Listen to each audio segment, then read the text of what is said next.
मक्का की सरजमीन पर सूरज ने अपनी किरणें बखेरना शुरू की तो यूं महसूस हुआ जैसे कायनात किसी खास मेहमान के इस्तकबाल की तैयारी कर रही हो। इसी जमाने में मक्का में एक नेक और पाकबाज खातून हजरत आमना रजी अल्लाह ताली अन्हा थी। आप फरमाती हैं कि जब मेरा बेटा मेरे बतन में था तो मेरे साथ ऐसी निशानियां जाहिर हुईं कि मैं हैरान रह जाती। जब मैं घर से बाहर निकलती तो बादल का एक साया मेरे ऊपर छा जाता। तेज धूप मुझे छू नहीं पाती। अगर मैं पानी लेने के लिए जमजम के कनमे की तरफ जाती तो दरख्तों की शाखें मेरे सामने झुक जाती जैसे मुझसे सलाम कर रही हूं। जब मैं कनवे के करीब पहुंचती तो पानी खुद ब खुद ऊपर आ जाता और मैं आसानी से अपनी मुश्किज़ा भर लेती। मक्का की औरतें हैरान होकर कहती, ए आमना, जरा देर और यहीं ठहरो, तेरे जाने के बाद पानी वापस नीचे चला जाता है। हजरत आमना रजी अल्लाह अन्हा फरमाती हैं कि मैंने अक्सर औरतों को हमल की तकलीफों की बात करते सुना था, लेकिन अल्लाह ने मुझे ऐसा सुकून अता किया कि 9 महीने गुजर गए और मुझे न बुखार हुआ, न कमजोरी, न कोई और तकलीफ। उन दिनों मुझे अजीब ख्वाब भी आते। एक ख्वाब में देखा कि मेरे जिस्म से एक नूर निकला जो मशरिक व मगरिब, शमाल व जनूब पूरी दुनिया को रोशन कर रहा है। मुझे यकीन हो गया कि मेरा बच्चा कोई आम इंसान नहीं बल्कि अल्लाह का खास बंदा है।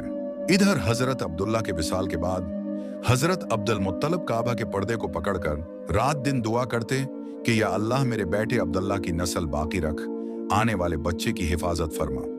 पूरा खानदान इस बच्चे के इंतजार में था। यहूदी इल्मा को भी अपनी किताबों से खबर थी कि आखिरी नबी की आमद करीब है और उनकी विलादत से 10 दिन पहले आसमान पर एक सरख तारा नमूदार होगा। जब वो तारा जाहिर हुआ तो यहूदियों में खलबली मच गई और वो मक्का जा पहुंचे।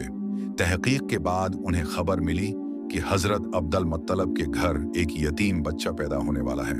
ये सुनते ही इनके दिल बैठ गए और अफसोस से कहने लगे कि नबूत हमारी नस्ल से निकलकर मक्का वालों को दी जा रही है।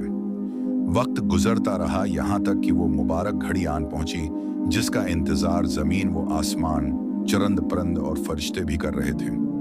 फजा पर सुकून थी जैसे कायनात ने सांस रोक ली हो। हजरत आमना को हल्का सा दर्द उठा और उन्होंने हजरत अब्दुल मुत्तलब को इत्तला भेजी।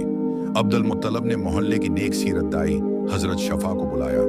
रात बीत रही थी, सब बेचैनी से जाग रहे थे कि वो लम्हा आ गया। शहर के करीब रहमत के दरवाजे खुल गए और हमारे आका मोहम्मद मुस्तफ़ी दुनिया में तशरीफ ले आए।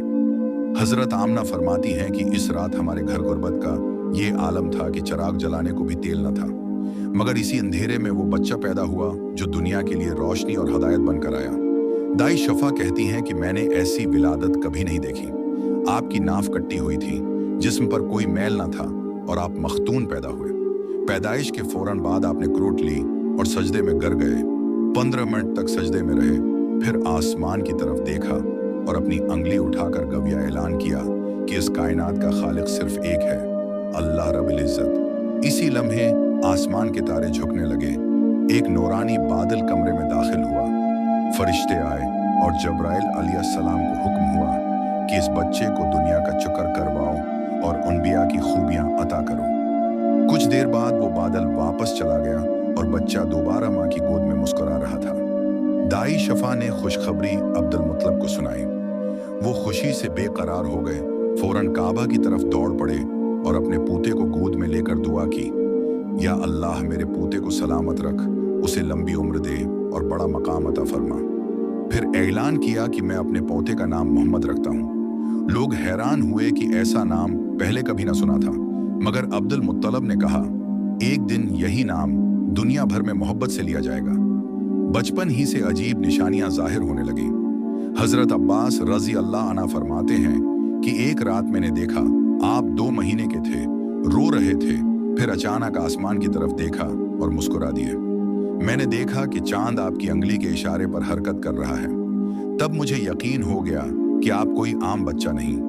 हुजूर ने फरमाया, हाँ, चांद मेरा दोस्त था, मेरे साथ खेलता और मुझे बहलाता था क्योंकि मेरी माँ गरीब थी और मेरे लिए खिलौना खरीदने की इस्तिताअत न रखती थी। उस पर अल्लाह ने चांद से कहा कि मेरे महबूब के लिए तो ही खिलौना बन जा। हुजूर की विलादत के दिन दुनिया में बड़े बड़े वाक़ियात रोनमा हुए। ईरान के आतिशकदे की 1000 साल पुरानी आग बुझ गई। किसरी के महल की 14 कंगरे गर गए और जमीन पर रखे सब बत औंधे गर पड़े। एक यहूदी आलम जब मक्का आया और आपको देखा तो महर नबूत को देखकर चीख उठा और रोने लगा कि आज नबूवत बनी इसराइल से छन गई और वो नबी आ चुके हैं जिनका हमें सदियों से इंतजार था। इस दिन कायनात का रख बदल गया। आमना का लाल पैदा हुआ जिसके आने से अंधेरा मिट गया। वो नबी जिनकी खातिर जमीन व आसमान बनाए गए, वही मोहम्मद मुस्तफ़ी दुनिया में जलवागर हुए। उनकी आमद से कायनात को जिंदगी मिली